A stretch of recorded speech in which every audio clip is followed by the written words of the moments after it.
A lot of the talk today, especially before you showed up, was about this whole idea of regulation. You know, on one side you have just a overall commentary that there's too much regulation, but then you have the Ohio Environmental Council guy who was giving you credit and saying that you've done a lot of things that are good starts and we need to go a little bit further, and I could tell you what he said if you want to hear it. But is there a difference between that overall rhetoric of we've got too many regulations and what you're actually trying to do? Can you strike that? Well, I mean, look, what we're doing isn't come as a surprise to anybody, and we're going to get there on our regulations, and they're going to be good and they're going to be strong, and I think it'll send a good message to the public. I mean, there is too much regulation, but a lot of it is at the federal level, and what we're trying to do here is what we're going to do here is to lay down a format that's strong, clear, and reasonable, and frankly, the companies want it, because the thing they worry about is somebody that's undercapitalized coming in here and you know, not constructing the wellhead properly, and you know, polluting the groundwater and all that. So I spent a lot of time with the industry, and they understand this. So, you know, I mean, when you put people on the panel, there's always going to be a lot of rhetoric flying around, but I think we're going to be in good shape here. That's the report I have as today, is that we're going to be in pretty good shape. There's only a few issues left to resolve, and I think they'll get resolved. For instance, this gentleman, Jack Shaner, he says, again, after giving you credit for a number of things, he says we should look at some post-drilling testing of water, of harsher penalties. Look, I'm not going to get into the details of everything they say. It is my job to come up with my staff with a reasonable list of things that will protect the environment.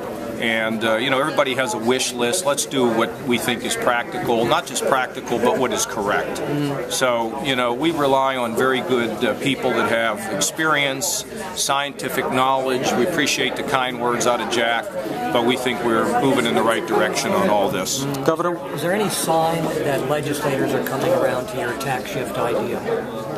Well, look, I think, Bill, that we're going to ultimately see a modernized severance tax coupled with an income tax. I can't give you the time on it, but you know, I have a lot of discussions with a lot of people, and it will ultimately happen.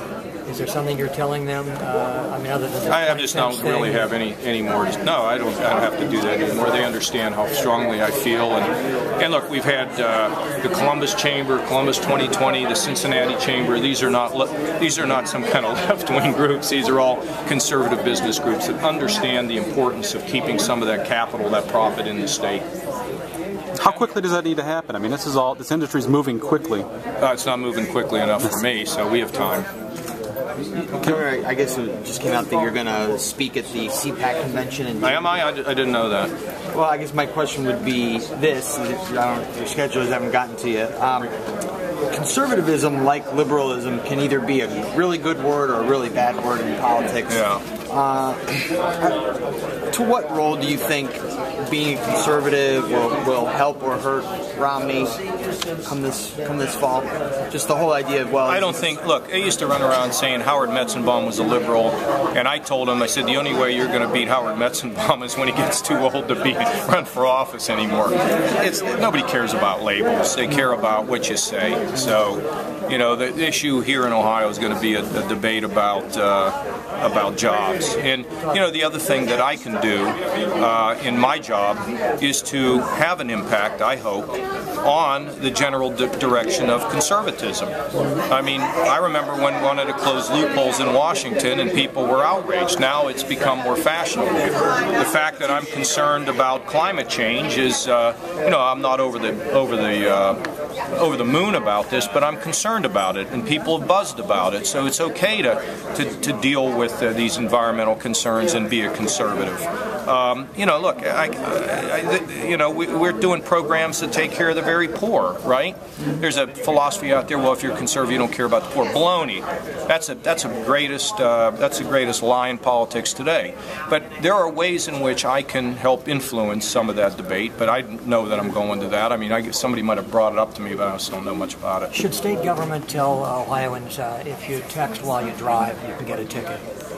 I don't know. What's the legislature going to do on that? Well, looks like the House passed it, and the Senate is about to pass a modified version. Good. Well, we'll see what comes. But, you know, with two children that are... Every time I see a young person... In fact, yesterday I was having dinner with my wife, and we had a 16-year-old kind of setting up the table. And I said, are you texting when you're driving? Oh, no, I'm not. Are you speaking on a cell phone? Oh, no, only when my parents call because I know it's an emergency.